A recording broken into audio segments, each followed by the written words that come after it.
So I got a band coming up in Garcia's band called BOMBARGO. I have somebody on the line from them. Hang on one second. Let me get them on.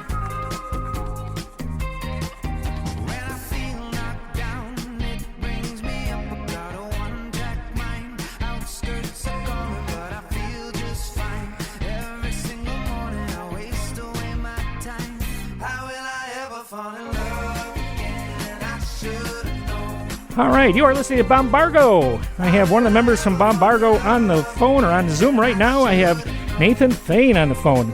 Is that how you say your name? That is. No, it's actually Thoen. Thoen. But I like Thoen. All right. It sounds good. All right, cool. Nathan, how you doing this morning? Man, we're just incredible. We're up in Canada, just played a show, feeling good, excited to get down to Chicago, and very grateful you guys are playing our new music, man. Yeah, fantastic. No, good stuff. I really like your music. It's kind of a nice, fresh, poppy sound. Thank you, my guy. All right, well, we got some questions here for you. Let's see what we can do here. So you guys are famous for the good time guarantee. For people tuning in to your new music, how do you define that philosophy, and how does it shape your live shows? Well, you know, the thing about a good time guarantee is that a lot of bands, they try to promise you a good time. But, you know, particularly in the early days of our band, when we were trying to, you know, cruise around in towns to get people to come to the show, we would just say, yeah, come. And they'd be like, oh, you know, I don't know. I'm not sure. You know, just met some strangers and we'd be like, oh, it's a good time guarantee. And they go, yeah, it's a guarantee. And we say, yeah. And then that kind of slowly grew where we'd say, yeah, it's a money back guarantee. And of the thousands and thousands now of people that have come to the show, we have never had anyone ask for their money back, which we think is pretty impressive. We did have one old guy break his leg at one of our shows, and as we were carting him out onto the stretcher, taking him to the ambulance, I ran over. I said, "Oh my God, man, I got to give you your money back. You can't be, you know, can't have had a good time." And he said, "No, I still had a good time." Oh, that's great. So far 100% good times guaranteed. Oh, that's fantastic. Very fun. So your music blends soul, rock, pop, and seamlessly. Instead of trying to fit into a genre box, if your sound were a physical environment or season, what would it look like?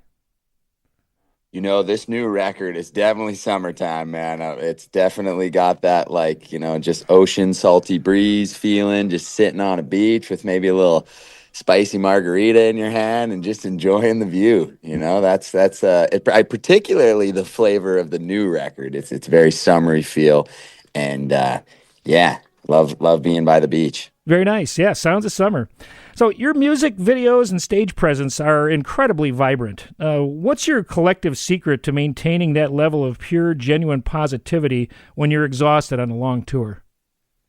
Oh, well, you're catching us at a good time. We're a little tougher right now. We just had a big one last night. But, you know, I think it's just the fact that we feel so grateful to be out there sharing our music, sharing our message, just putting out a good vibe.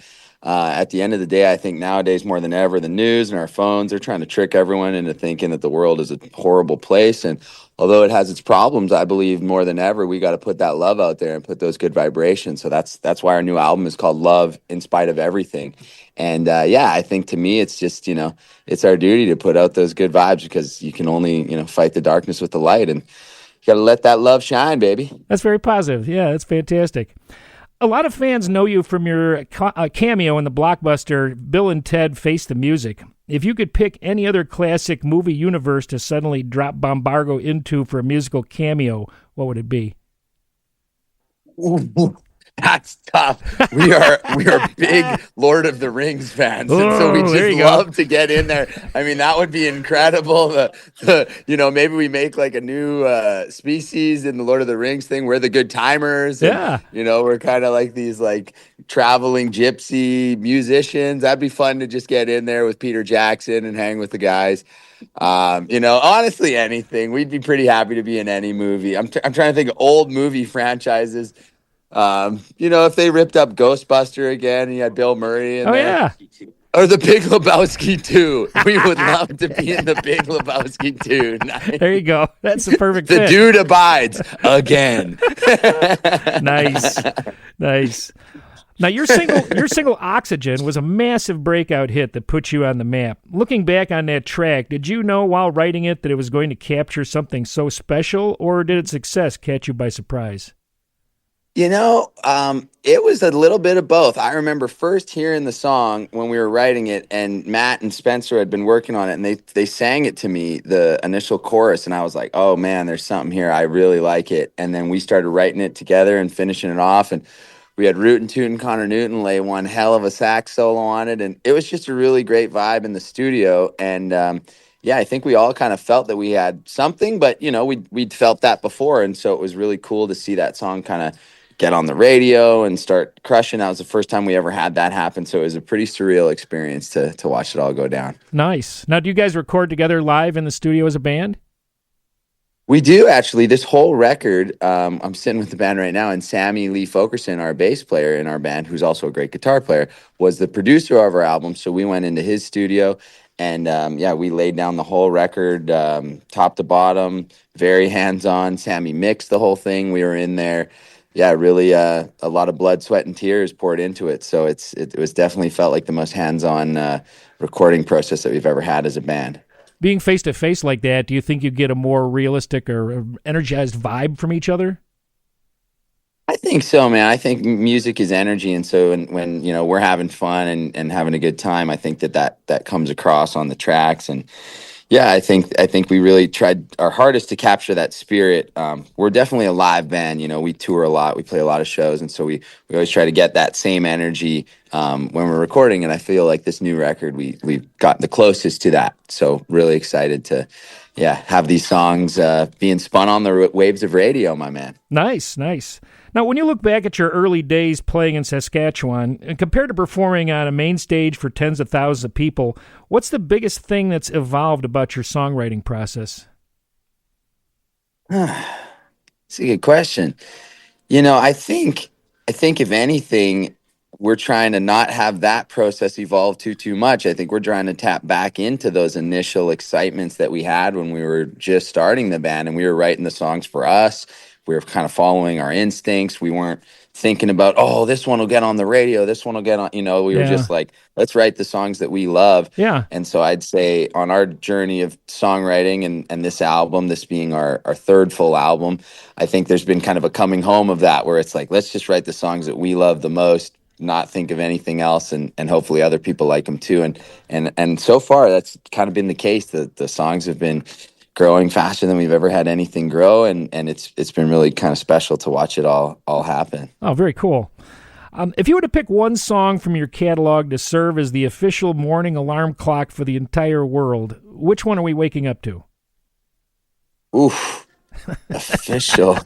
You know what? There's a song on the new record that's called "Everything's Possible." There you go. And I think that's the kind of nice mantra to start your day with. So maybe we'll say that one. That's a tough one though, man. A morning alarm clock for the world. Jeez, that's big shoes to fill. Everyone's waking up to your song.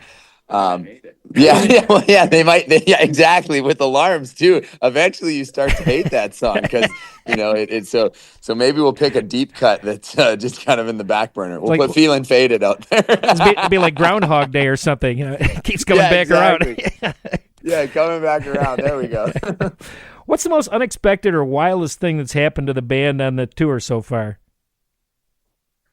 Jeez, this one's pretty wild. We're randomly up in Toronto playing this. We just played a private gig, but we had met these guys in Italy on our first European tour, which ended up being a sold-out European tour.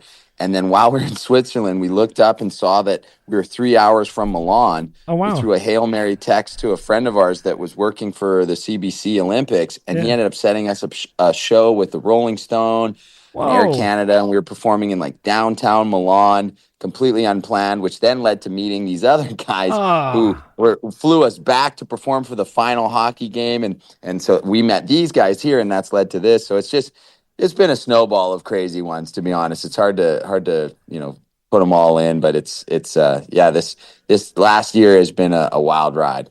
That's great. That's great. Now you're playing Garcia's here in Chicago, which is a venue that's steeped in the free-spirited, jam-centric tribute to Jerry Garcia.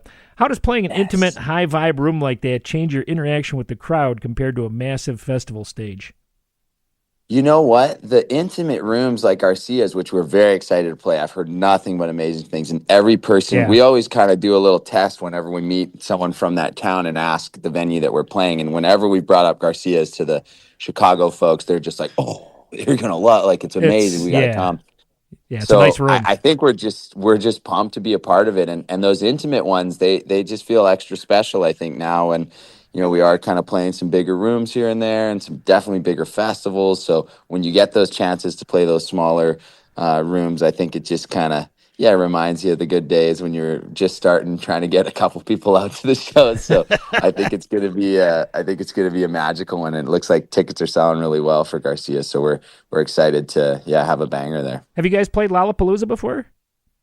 No, that's Oh, number one wow. on our hit list, actually, and we're manifesting this on the airwaves of Chicago right now. We're gonna play it next year, Yeah, 2027, you guys Lollapalooza. should. If you're Absolutely. listening, please, if you're listening, call Lollapalooza, request BOMBARGO. Well, if you want to, there's a local music scene too. I don't know if you guys are up for it, but there's a thing called the Square Roots Festival. It's a really nifty little festival. It's in a combination with the Old Town School of Folk Music. And what they do is it's the local Chamber of Commerce, and they get a lot of really good bands in there. So they had like X last year and a couple other bands. So they get some high-profile bands. You guys would fit right in. It'd be a nice little kind of introduction to the Chicago music scene for you, at least the festival scene. Man, sign us up. We're a Square festival Roots band. Festival. Look it up. Yeah, they got you. Square Roots. Yeah, send your stuff in. I know they'll get you guys up there. That'd be fantastic. Yeah.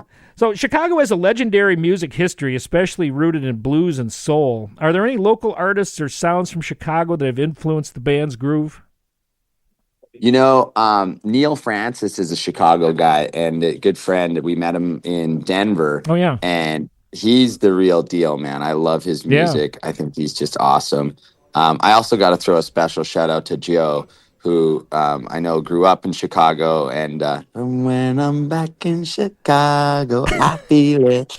Nice. I remember started to listen to that song like years ago when it was kind of first coming out, and he was just had no listeners, and then to watch that song blow up into like the biggest song of like the year, it was kind of crazy to see. So special shout out to him too. But no, people from Chicago are just incredible, man. I think that there's a really great vibe there, and Chicago, the city, is just one of our favorite cities in America. It's just beautiful place. Like it's just really stunning spot. I agree. Yeah, no, I've been to a lot of places in the world, and I like this place best. It's really fun. Great people, great scene. Touring musicians always have a favorite routine when they hit town. What is the one thing that the band has to do, eat, or see whenever you roll into Chicago? We got a couple, my man. I mean, thrift stores are always kind of a nice little place to just go get a lay of the land. Yeah. And maybe find some little hidden treasures. We love saunas and cold plunges and just trying to, stay alive while we're out on these 100 show tours. And this, also just the food, the scenes. Like we try to just like meet the locals and get some like, actual recommends. I'm not a big fan of the reviews online. I don't really, like checking, oh, what's that or what's this. I like meeting someone and being like, where should we go? And usually those are the instincts that we end up following most. Yeah, absolutely. Very cool. All right. Well, we're very excited to have you guys in town. Excited to see you guys on the 27th. We've got us too. Nathan Thoen. Is it this? I think it's the 17th, actually. Oh, the 17th. Oh, my apologies. 17th. That's tomorrow. No, wait a minute. It can't be the 17th. That's tomorrow? The 17th of September. 17th of September. Sorry about that. They threw this on me at the last minute. I didn't check the date. I've got to scrambling here. No worries at all. Well, I might even see that if we can give some tickets to get away from you guys. So I'll talk to the PR people and maybe we'll play some more music and give some tickets away. So coming up September 17th at Garcia's BOMBARGO. Absolutely. All right, fantastic. We love the Wizard. Nathan, thank you, brother. Been great talking to you, man. I'm going to play some more music going out here. I got your song Look Back coming on the outside here. My man, thank you, brother. Take care, dude. You're Thanks, the best, Nathan. man. You're a great interviewer, man. You're awesome. Thanks so much. Take care. All right, bye-bye. Peace, bro.